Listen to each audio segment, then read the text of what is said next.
नमस्कार दोस्तों, एक बार फिर मैं हाजिर हूँ एक नई कहानी के साथ। इस कहानी को सुनकर आपके जीवन की थोड़ी सी समस्या दूर हो ही जाएगी। बस धैर्य और शांति से सुने।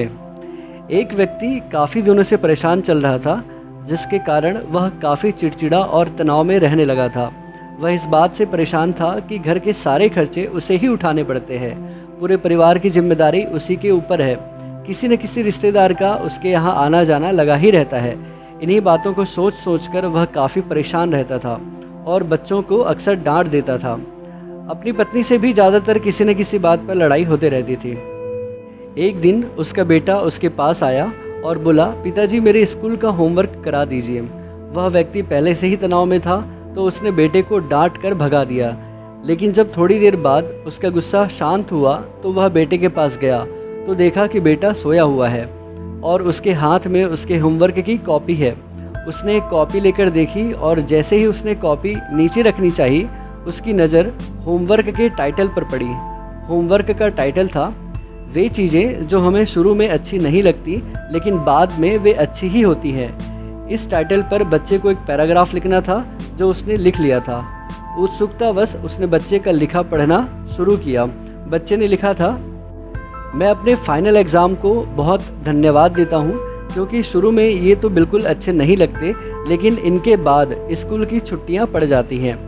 मैं ख़राब स्वाद वाली कड़वी दवाइयों को बहुत धन्यवाद देता हूँ, क्योंकि शुरू में ये तो कड़वी लगती हैं, लेकिन ये मुझे बीमारी से ठीक करती हैं। मैं सुबह सुबह जगाने वाली उस अलार्म घड़ी को बहुत धन्यवाद देता हूँ, जो मुझे हर सुबह बताती है कि मैं जीवित हूँ।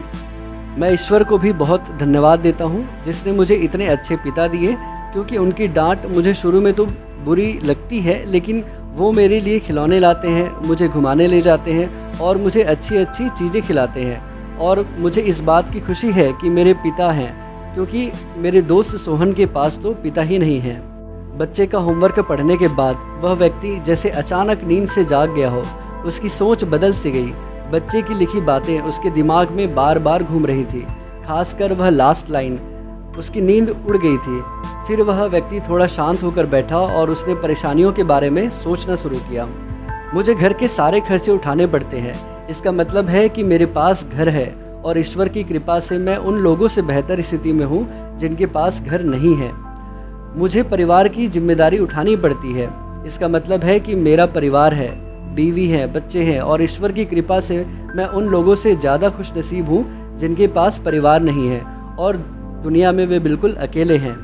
मेरे यहाँ कोई न कोई मित्र या रिश्तेदार आता जाता रहता है। इसका मतलब है कि मेरी एक सामाजिक हैसियत है और मेरे पास मेरे सुख दुख में साथ देने वाले लोग हैं।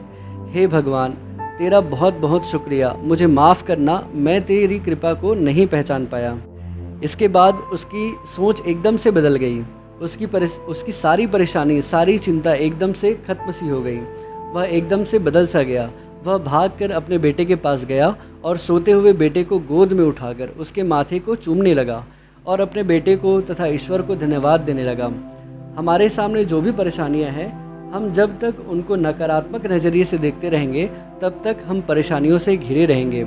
लेकिन जैसे ही हम उन्हीं चीज़ों को, उन्हीं परिस्थितियों को सकारात्मक नज़रिए से देखेंगे, हमारी सोच एकदम से बदल जाएगी।